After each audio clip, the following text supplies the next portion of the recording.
आज निफ्टी ने एक बहुत अच्छी रिकवरी दिखाई और एक नया ऑल टाइम हाई बनाने के बाद उसी के पास जाकर क्लोजिंग दी है, जो कि निफ्टी के लिए इंपॉर्टेंट होता है।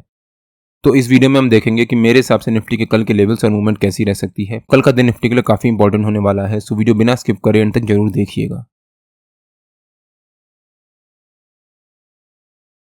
Hello friends, welcome to trade to spend. Nifty के डेली एनालिसिस के एक और वीडियो में आपका स्वागत है। होप आपने हमारा कल का वीडियो देखा होगा, जिसमें हमने अपने आज के लेवल शेयर किए थे। हमने क्लियरली मेंशन किया था कि अगर निफ्टी एक गैप अप ओपनिंग देता है तो वहां पर जंप करके कॉल बाय या पुट सेल मत कर दीजिएगा, थोड़ी देर वेट करिएगा निफ्टी को एक रेंज बनाने का। और जब निफ्टी उस रेंज का ब्रेकआउट या ब्रेकडाउन देगा तब निफ्टी में एक रैली आएगी। निफ्टी ने आज एक गैप अप ओपनिंग दी और उसके बाद पहली 15 मिनट की कैंडल में ही हमारे नो ट्रेडिंग जोन के ऊपर के लेवल के अराउंड एक रेंज बनाना शुरू कर दिया। और फाइनली निफ्टी ने करीब यहाँ पर 11:30 बजे के आसपास निफ्टी ने उस रेंज का ब्रेकआउट दिया और उसके ऊपर क्लोजिंग दी है। बट निफ्टी ने उसका कंफर्मेशन नहीं दिया और फिर निफ्टी एक रेंज में ही ट्रेड करता रहा। और फाइनली 1:15 के आसपास निफ्टी ने फिर से उस रेंज का ब्रेकआउट दिया, लेकिन फिर निफ्टी एक रेंज बनाना शुरू कर दिया। अगर निफ्टी ने 2 लगातार ग्रीन कैंडल बनाई होती हैं, जैसा मैंने अपने कल के डेली एनालिसिस के वीडियो में कवर भी किया था। अगर आपने हमारा डेली एनालिसिस का वो वीडियो नहीं देखा है तो उसका लिंक मैंने डिस्क्रिप्शन में डाल दिया है और आपको ऊपर यहाँ पर आई बटन में मिल जाएगा। उसमें मैंने क्लियरली एक्सप्लेन किया था कि अगर निफ्टी 2 ग्रीन कैंडल लगातार या फिर 2 रेड कैंडल लगातार बनाता है ब्रेकडाउन या ब्रेकआउट देने के बाद, तब उस डायरेक्शन में बाइंग कर सकते हैं। निफ्टी ने आज यहाँ पर ही ब्रेकआउट दिया बट अगली ही कैंडल रेड बनाई और फिर एक रेंज बनाना शुरू कर दिया। यहाँ पर भी निफ्टी ने ब्रेकआउट दिया, अगली कैंडल फिर से रेड और फिर एक रेंज बनाना शुरू कर दिया। यहाँ पर निफ्टी ने फिर से ब्रेकआउट दिया इस रेंज का, बट अगली कैंडल फिर से निफ्टी ने एक रेड कैंडल बनाई और फिर एक रेंज बनाना शुरू कर दिया। और निफ्टी दिन भर ब्रेकआउट फिर रेंज, ब्रेकआउट फिर रेंज, ब्रेकआउट फिर रेंज और इसी तरह से ट्रेड करता रहा। बट निफ्टी ने 100 से ज़्यादा पॉइंट्स की बहुत अच्छी रिकवरी दिखाई है और एक नया ऑल टाइम हाई बनाने के बाद उसी के पास जाकर कहीं क्लोजिंग दी है। निफ्टी आज एक अच्छी रिकवरी मोड में था। अगर निफ्टी को बैंक निफ्टी से सपोर्ट मिलता तो हो सकता है निफ्टी में एक बहुत अच्छी रैली आती।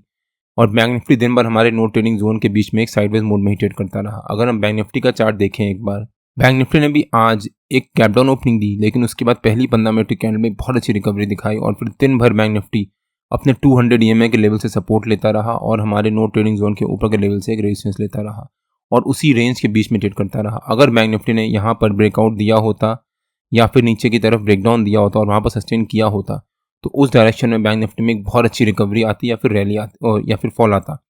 बट बैंक निफ्टी दिन भर एक साइडवेज मोड में ट्रेड करता रहा। अब कल बैंक निफ्टी की एक्सपायरी भी है, बट बैंक निफ्टी दिन भर एक छोटी सी रेंज के बीच में एक साइडवेज मोड में ही ट्रेड करता रहा। निफ्टी हमारे नो ट्रेडिंग जोन के ऊपर के लेवल के पास सपोर्ट लेके एक बाउंस दिखाया और बैंक निफ्टी हमारे नो ट्रेडिंग जोन के बीच में ही ट्रेड करता रहा।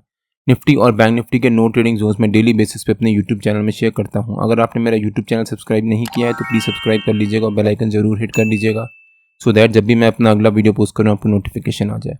कल बैंक निफ्टी की वीकली एक्सपायरी भी है और अगर कल बैंक निफ्टी इसी रेंज के बीच में एक साइडवेज ओपनिंग देता है तो वहां पर जंप करके कॉल या पुट कुछ बाय मत करिएगा, थोड़ी देर वेट करिएगा। हो सकता है बैंक निफ्टी एक रेंज बनाए शुरू के फर्स्ट हाफ में, मान लीजिए 10 सवा 10 बजे तक, और उसके बाद उस रेंज का ब्रेकआउट दे या फिर ब्रेकडाउन दे। जिस डायरेक्शन में बैंक निफ्टी ब्रेकआउट या ब्रेकडाउन देगा उस डायरेक्शन में बैंक निफ्टी मूवमेंट आएगी।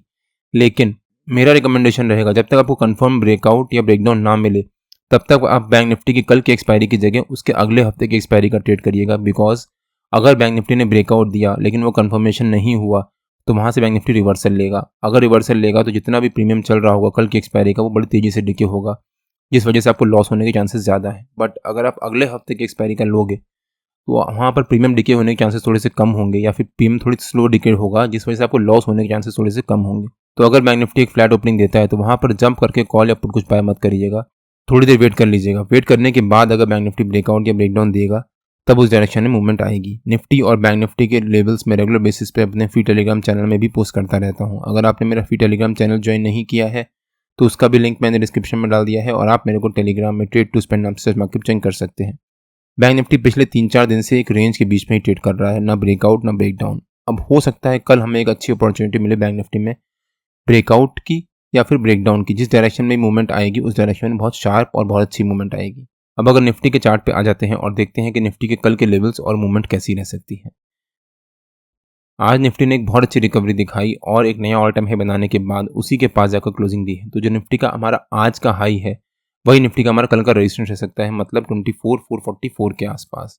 और जो निफ्टी ने ये रेंज बनाई थी और उस रेंज का ब्रेकआउट देने के बाद निफ्टी ने फिर से एक रेंज बनाना शुरू किया था, प्लस निफ्टी ने ये रेंज बनाने के बाद उस रेंज का ब्रेकआउट दिया था, तो वो निफ्टी का कल का सपोर्ट रह सकता है। मतलब इस रेंज का हायर लेवल या फिर इस रेंज का लोअर लेवल, आप जो भी कह लो, वो निफ्टी का कल का सपोर्ट रह सकता है, मतलब 24,382 के आसपास। हो सकता है निफ्टी कल 24,444 एज अ रेजिस्टेंस और 24,382 एज अ सपोर्ट, इसी रेंज के बीच में ट्रेड करे।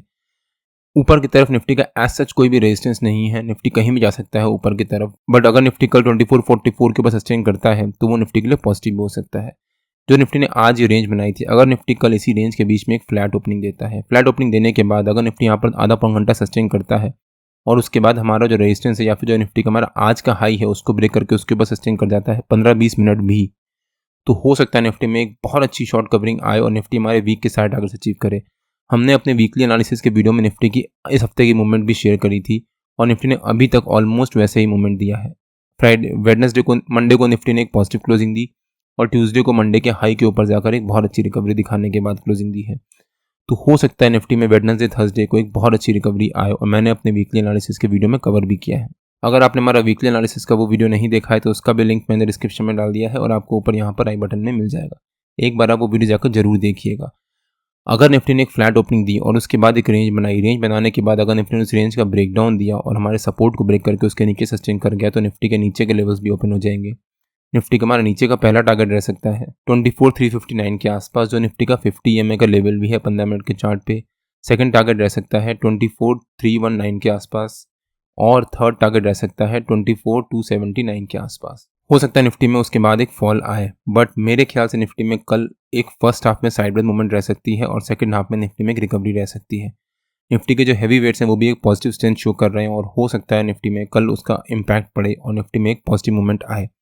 बट मान लीजिए निफ्टी ने कल अगर हमारे सपोर्ट के नीचे या उसके आसपास एक गैप डाउन ओपनिंग दी, तब भी यहाँ पर जंप करके पुट बाय या फिर कॉल सेल मत कर दीजिएगा। जितने भी लोगों ने यहाँ पर ओवरनाइट कॉल सेल किया होगा और पुट बाय किया होगा उनको यहाँ पर प्रॉफिट हो रहा होगा। जब वो प्रॉफिट होगा अपना प्रॉफिट बुक करेंगे, जिस वजह से निफ्टी में एक पॉजिटिव रिकवरी आ सकती है और हो सकता है निफ्टी वापस हमारी रेंज के बीच में आकर ट्रेड करना शुरू कर दे। बट अगर निफ्टी ने गैप डाउन ओपनिंग दी और उसके बाद वहाँ पर सस्टेन कर गया, सस्टेन करने के बाद अगर निफ्टी हमारा जो 50 EMA का लेवल भी है, क्योंकि जब निफ्टी गैप डाउन ओपनिंग देगा तो 50 EMA के लेवल के आसपास कहीं ओपनिंग देगा, तब निफ्टी उसको ब्रेक डाउन देता है और उसके नीचे सस्टेन करता है, तब हम यहाँ पर पुट बाय कर सकते हैं, लेकिन अगले हफ्ते की एक्सपायरी का, कल की एक्सपायरी का नहीं। 50 EMA का लेवल या फिर हमारा जो सपोर्ट है उसको स्टॉप लॉस मान के, और हो सकता है उसके बाद निफ्टी में फिर से एक फॉल आए। बट अगर निफ्टी ने मान लीजिए गैप अप ओपनिंग दे दी हमारे रेजिस्टेंस के पास या उसके ऊपर, या फिर जो निफ्टी का हमारा आज का हाई है उसके ऊपर, और वहाँ पर निफ्टी अगर सस्टेन कर गया आधा घंटा, पौन 10 बजे तक, तो हो सकता है निफ्टी में ऊपर की तरफ एक बहुत अच्छी शार्प शॉर्ट कवरिंग आए और निफ्टी एक नया ऑल टाइम हाई बनाने के बाद हमारा वीक का पहला टारगेट 24,500 वो भी अचीव करे।